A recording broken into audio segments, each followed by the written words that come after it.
Hey there, it's Andrea, your host of the podcast. Evidently, you're unaware. Welcome to another episode where we are going to dive deeper, get smarter, and share information here on this platform that you need to know to make better decisions about the things that may influence your life and the lives of others. Before I go too much further, thank you to my frequent viewers and listeners. Thank you for sharing the information each and every week. If you are not yet a frequent viewer or listener, here's how you can become one.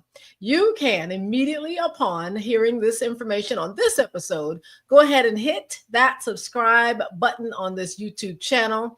And don't forget to turn on your notifications because you want to be notified when there is new and relevant content available to you, because that helps us keep facts out in the atmosphere. So, what are we going to get smart about today? This episode, I am simply going to dedicate for these next few moments that I have to Florida. Florida. This one is for you, totally for you. Why? Because it's no secret. And this next statement is really for the entire nation. But since I'm talking to Florida, here you are, the right to vote, opportunities to vote, and who is eligible to vote has been under attack for years. Don't believe me? Let me give you a little bit of proof. Florida voters took to the ballot box and approved Amendment 4, known as the Voting Rights Restoration for Felons Initiative. It was on the ballot in November of 2018 during that general election. Well, the good news is the amendment passed. Overwhelmingly, 64.55% of voters said yes, we would like the rights restored to felons. Amendment 4 would have automatically restored the right to vote for people with prior felony convictions, excluding those convicted of murder or a felony sexual offense upon completion of their sentences, probation, parole, or the actual prison term itself. However, here's the attack. In 2019, the Florida legislature passed a law requiring the felons to pay off fines, fees, and restitution associated with their original conviction before regaining the right to vote. Florida, you may recall that language was not in Amendment 4. However, Florida legislature went behind and passed a law. According to the ACLU, American Civil Liberties Union, that caveat, which was originally not there, got into a law. And all of a sudden, these persons believing, as well as the voters, 64.55%, believed they would have their rights restored. And then came the obstacles. So one more example of the right to vote and just those attacks that are happening is what I'm here to talk about on this episode, or in this episode. 2021, Florida changed the rules for vote by mail renewal with the passage of Senate Bill 90. This change, Senate Bill 90, requires voters to renew their requests to receive a mail-in ballot every 2 years. Let me repeat that.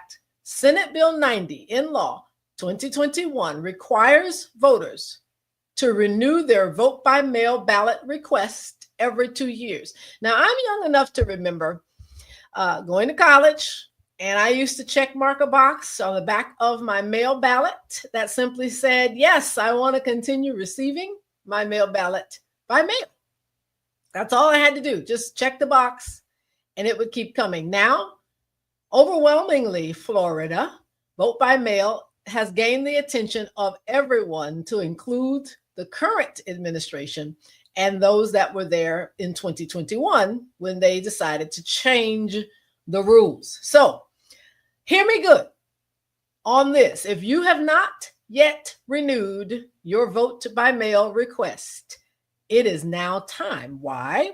Because the last general election, 2024, the renewal request expired for every single person who votes by mail. That is not party specific.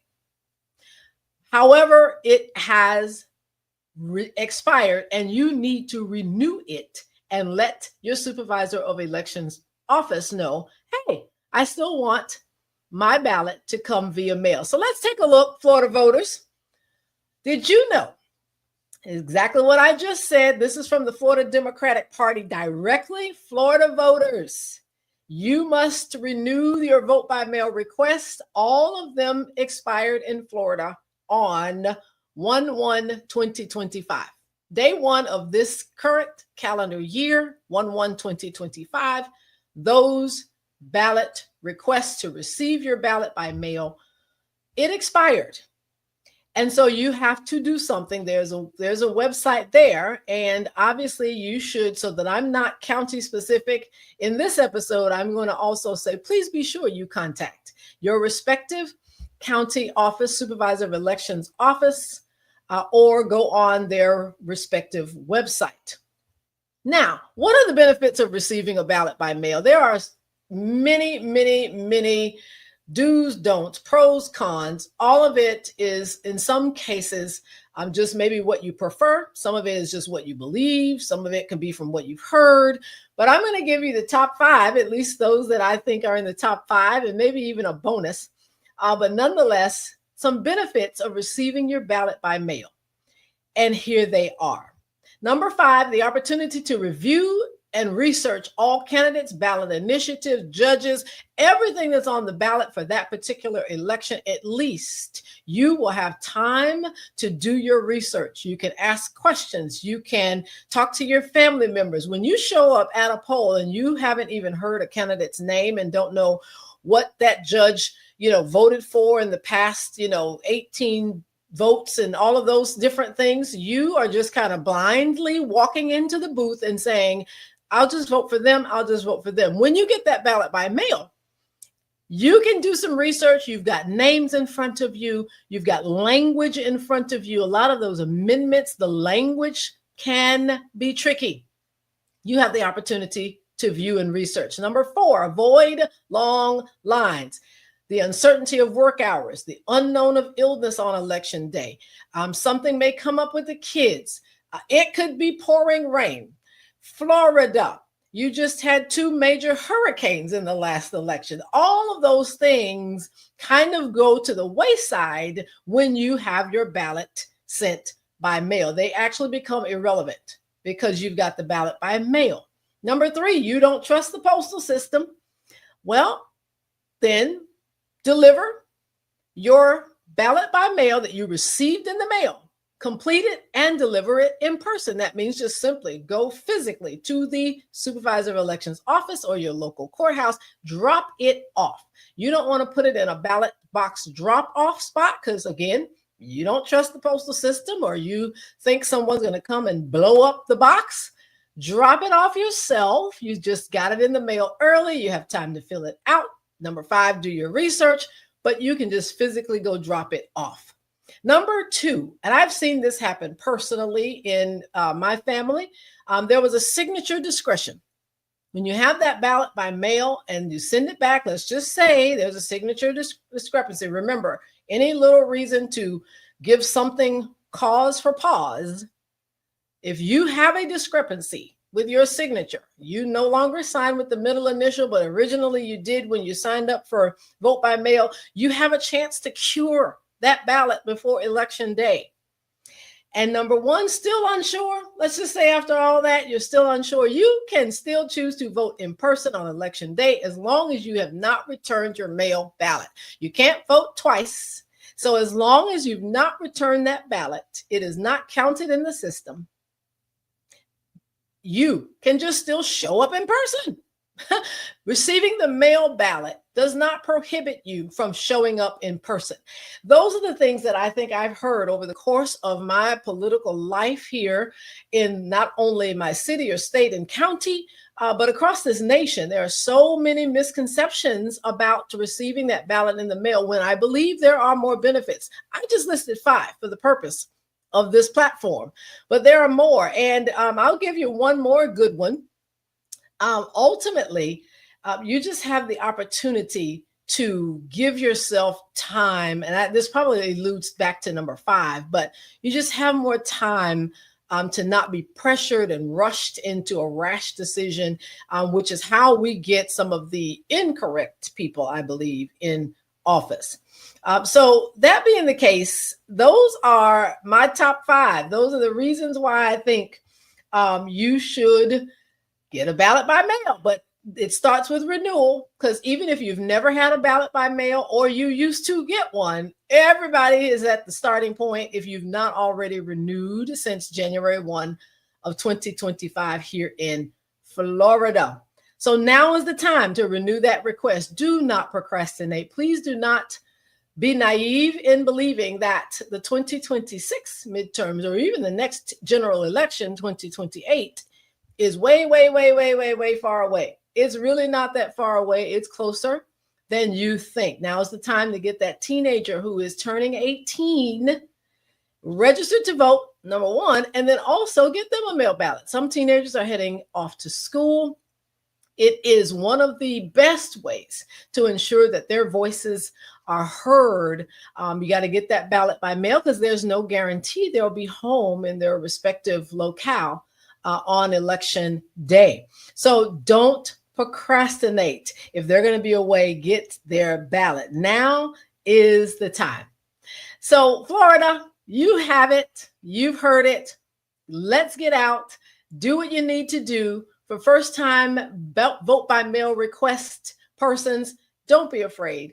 There are things that I think will be more good than harm, but certainly at the bare minimum, it is imperative that you vote. It is imperative that you vote. Every election has consequences. And unfortunately, these United States of America, have seen the worst of consequential voting ever, at least in my lifetime and probably many of yours. So that being said, once again, thank you so much for tuning into this episode of Evidently You're Unaware. Remember, it is no longer safe or acceptable to live in ignorance. Your choices have consequences, even when you do not choose something. That too has a consequence. Ask the 89 million or plus that chose not to vote in the last general election. Thank you. I look forward to sharing more with you soon, and I pray that this information has been beneficial to you. Florida, you got to get those vote by mail requests in. Contact your supervisor of elections office or show up there and get your requests done. You can do so by phone or online to their website, respectively. I look forward to joining with you more, hearing from you more. Contact me, Andrea at strategicblueprint.info. Send me a message. If you have a question, want a topic you'd like to have more information on, that's the place to send that information. Subscribe to my YouTube channel at Evidently You're Unaware, and follow me, Andrea, on Blue Sky at thesuccessfuldiva.bsky.social.